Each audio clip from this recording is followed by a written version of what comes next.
Ready to Love season 5 episode 11. And what the heck was that, y'all? I just finished watching the episode. I know I'm late, but like I told you, I'm still on vacation. But I got to watch the on-demand version of Ready to Love, and I'm like, what the heck was that? Who is Sabrina? Is Sabrina a Shero out here fighting for all the women in the world, or is she just this deliberate and malicious person? First of all, I'm confused because this show has turned away from Ready to Love. I feel like I'm watching Survivor or Big Brother, where people are using techniques and strategies just to make it towards the end.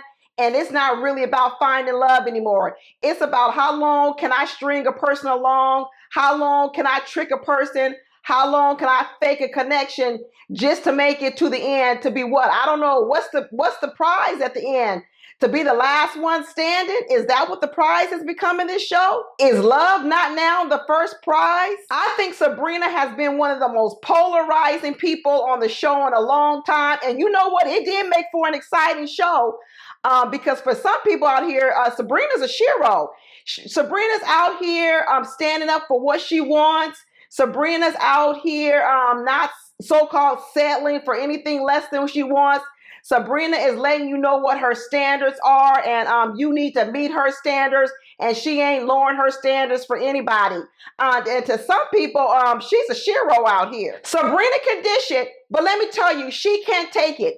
When you look at all the women on the show, the one woman who's had the most conflict, the most tense situation with men has been Sabrina. She's had a run-in with P.O. She's had a run-in with Laverne. Now we can add Tori to the list, Donovan to the list, and now Demetrius to the list. Sabrina has basically had a run-in with nearly half of the men on this show. 5 out of the what? How many did we start with? 7 men, 10 men? She's had problems with half of them. To me, Sabrina is not a Shero because she goes beyond just rejecting a man. Nothing's wrong with sitting down with a man and saying, hey, I don't think that we're a good fit for each other. But Sabrina doesn't end there. She just doesn't reject you.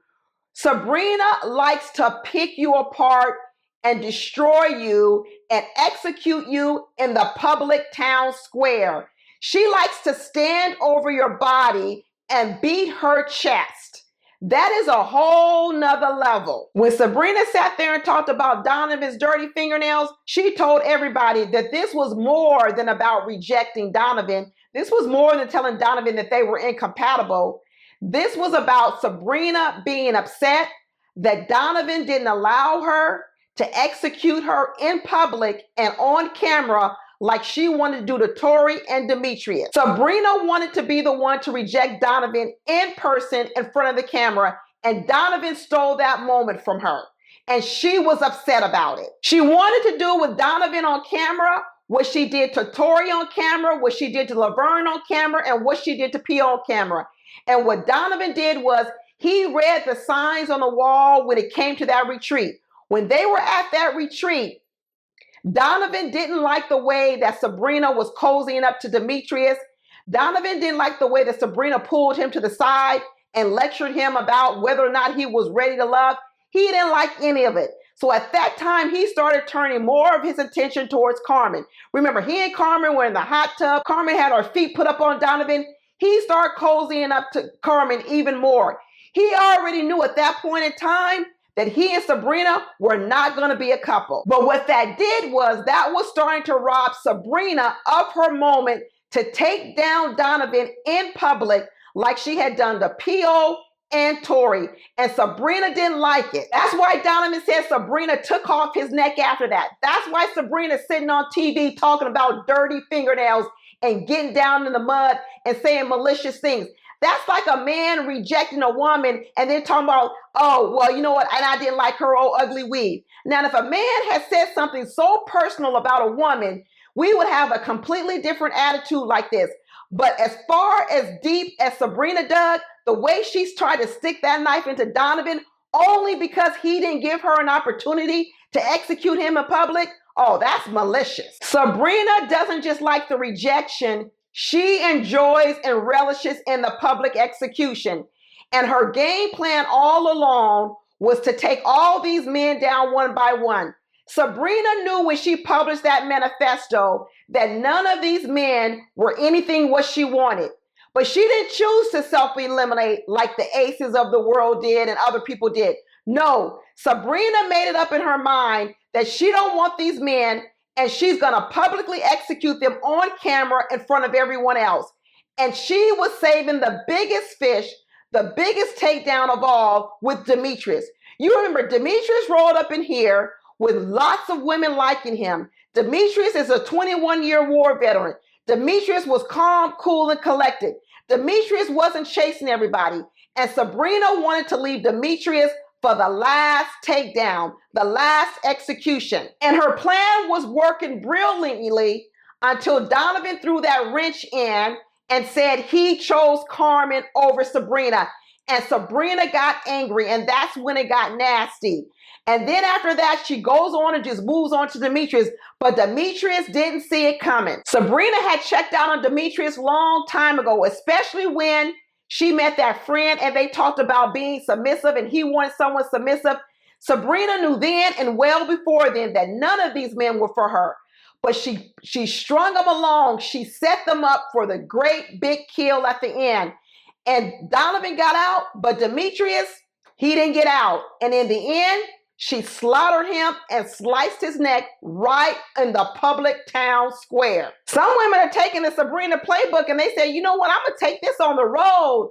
I'm going to do this out here in the real world. I'm going to do just like Sabrina. You know, when it comes to your standards of what you want in a person, I don't think anybody can always tell you definitively, are your standards too high or are your standards too low? But I do think you need to look at your outcomes. I do think that whenever you have a plan or a strategy or your standards, you do have to ask yourself, are they getting results? Because if you have the same standards and you've had them for 20 or 30 years or 10 years or 5 years and they're not giving you the results, I do think you need to go back and evaluate them. Some people's standards are, they too low and they be getting a lot of men they shouldn't be getting with. And then other people's standards is too high and nobody can meet them standards. So in the end, I don't know. It's for you to adjust your standards based on whether or not you getting the outcomes that you desire. But you could stick with them and just never get no outcomes. But for me, I'm going to tell you right now, Sabrina, she ain't a Shero to me. I'm sorry to tell you. I don't think that she's a Shero. And it's not because of her standards. It's because what I think she did was she took it too far. I think Sabrina took it way further than just having some standards and some criteria on the type of man she wanted to date. I think she took her standards and her manifesto and she used it in a deliberate and malicious way for some intent to destroy some people that she didn't need to do it to. I think she went too far. And when you ask him what she talking about her manifesto, this her manifesto right here. You see it up on the screen? And like I told you from the very beginning, when Sabrina published this manifesto in the second episode, I knew right then and there who I was dealing with or who we were dealing with on this show. This manifesto right here basically showed her whole game plan. When a person has a manifesto like this, it's telling me either one of two things. One is either the person is completely unreasonable in believing that one man is going to have all these characteristics and they're completely unrealistic in thinking one man could meet all of this on this list. Like I said, if you take anything on this list that Sabrina has individually, nothing's wrong with anything on this list when it stands by itself.